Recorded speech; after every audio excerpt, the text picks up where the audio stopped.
ಮಲ್ಪೆಯ ಸಮುದ್ರದಲ್ಲಿ coast guard ಪೊಲೀಸರಿಂದ ವಿದೇಶಿ ಬೋಟ್ ಅನ್ನು ವಶಕ್ಕೆ ಪಡೆಯಲಾಗಿದೆ.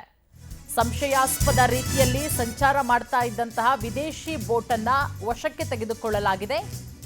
ಮಲ್ಪೆ ಸಮುದ್ರದಲ್ಲಿ ಅನುಮಾನಾಸ್ಪದವಾದಂತಹ ರೀತಿಯಲ್ಲಿ ಈ ವಿದೇಶಿ ಬೋಟು ಸಂಚಾರ ಮಾಡ್ತಾ ಇತ್ತು.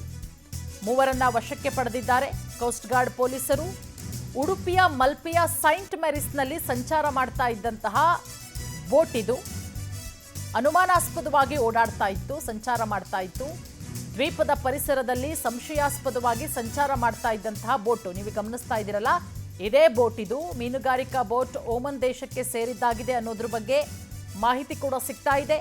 ಈಗ ಆಲ್ರೆಡಿ ಮೂವರನ್ನ ವಶಕ್ಕೆ ಪಡೆಯಲಾಗಿದೆ. ತಮಿಳುನಾಡು ಮೂಲದವರು ಈ ಬೋಟ್ ಒಳಗಡೆ ಇದ್ದಂತಹ 3 ಜನ, ಅವರನ್ನ ವಶಕ್ಕೆ ಪಡೆದು ವಿಚಾರಣೆಯನ್ನ ಕೂಡ ಮಾಡಲಾಗ್ತಾ ಇದೆ. ಕೋಸ್ಟ್ ಗಾರ್ಡ್ ಪೊಲೀಸರು ವಿಚಾರಣೆ ಮಾಡ್ತಾ ಇದ್ದಾರೆ, ಎಲ್ಲಿ ಅವರು ಯಾಕಿಂಗ್ ಓಡಾಡ್ತಾ ಇದ್ರು. 2025ರ ಮಹಾಶಿವರಾತ್ರಿಗೆ ಸ್ವಾಗತ.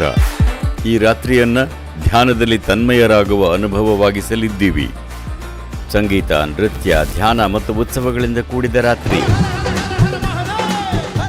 ಇದು ನನ್ನ ಹಾರೈಕೆ ಮತ್ತು ಆಶೀರ್ವಾದ. ಇದು ಕೇವಲ ಜಾಗರಣೆಯ ರಾತ್ರಿಯಾಗದೆ ನಿಜ ಜಾಗೃತಿಯ ರಾತ್ರಿಯಾಗಬೇಕು.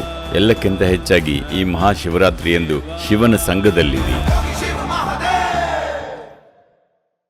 ಯಾವ ದೇಶಕ್ಕೆ ಸೇರಿದಂತಹ ಬೋಟ್ ಇದು ಅನ್ನೋದ್ರ ಬಗ್ಗೆ ತೀವ್ರ ವಿಚಾರಣೆ ನಡೀತಾ ಇದೆ.